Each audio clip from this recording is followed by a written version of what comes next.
I'm going to start looking at my second Lemans board. This one looks to be an older one. It's got a bunch of jumper wires everywhere, like this was early production or something. It's in good shape, I guess, relatively speaking. But I had removed all of the 9314s. There's four on this board, and I removed all four of them and socketed them and tested each one, and I think three or all four were good, I believe, on this one. And I plugged them into the other board, and I think the other board may have had one good one. But right now I have the old non-working latches in here. These 9314s are latches. I have all of them in here, and at least three of them are bad, and I think the fourth one may be bad too. So I'm about to power this up to see how it looks for the first time. So let's do that.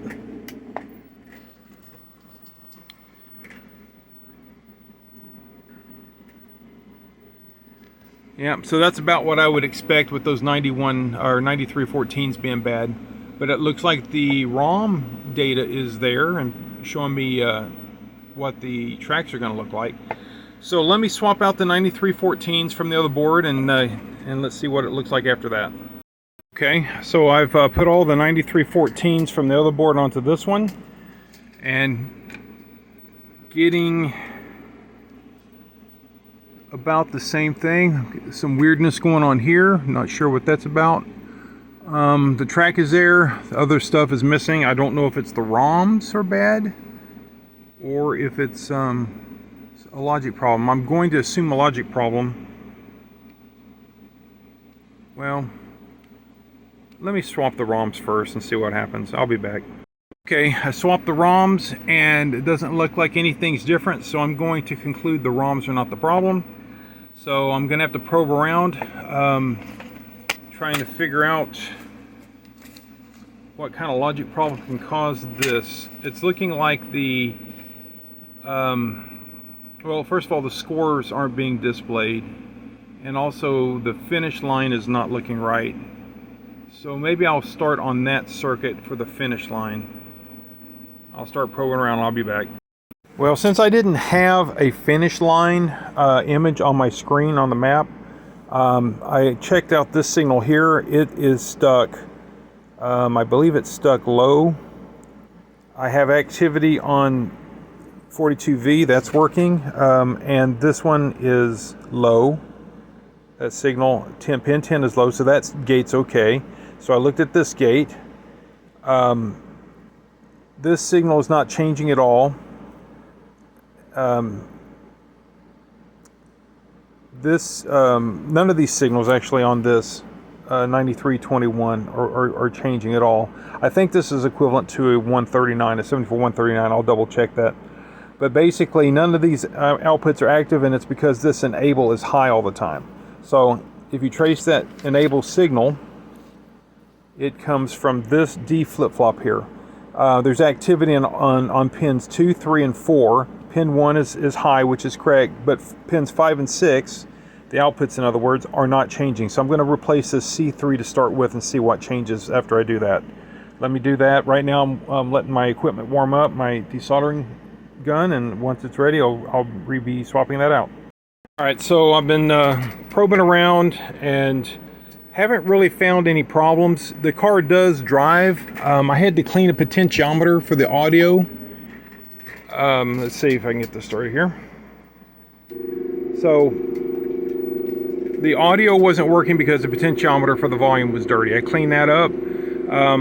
I noticed that the car wasn't going to hit the gas, but if you hold it down long enough it does, and that's because I didn't have it in gear. So that was my bad. And the brake pedal makes noise, but it doesn't really do anything, but I'm not sure if it's supposed to. So you can hear it squeaking when I hit the brake pedal. But I think this board is working. I can't really test the steering. I have some buttons that when I push it make the car turn. One board acts differently the other, but I don't know if either one of them is bad actually.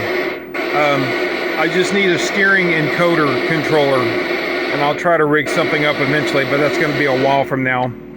So anyway, audio's working, crash is working. The steering, if I push my steering buttons, it does turn the car. And the engine noises seem like they're about right. There are subtle differences between the two boards. You know, I don't know which one's 100% and which one's not. But basically, they're both working. I think they're both actually good enough to use in a machine. So I think that's it for now. Both of these boards are going to be shelved until I can figure out a way to test the steering to be able to drive the car. Also, I need to rig something for the shift gear. It's a 4-speed car, and basically I'm just jumpering a wire. I'm shorting the gear wire to 5 volts to engage the gear, and I can do better than that. Anyway, that's it for this video. Thanks for watching. Well, this is a sneak peek of what's coming up next. It's a super pack board. I've had it for a long time. I built a harness for it, and that's as far as I got.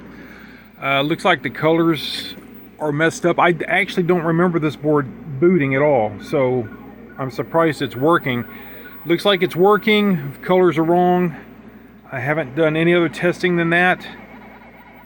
Of course, it looks complete. I'll have to do some research. I don't know if the video, it looks like I've got an unstable sink also, probably these connectors. Yeah, there's something funny about these connectors. Maybe the headers need to be reflowed, but the sink is kind of weak. So, yeah, this is the next project coming down the pike. Stay tuned.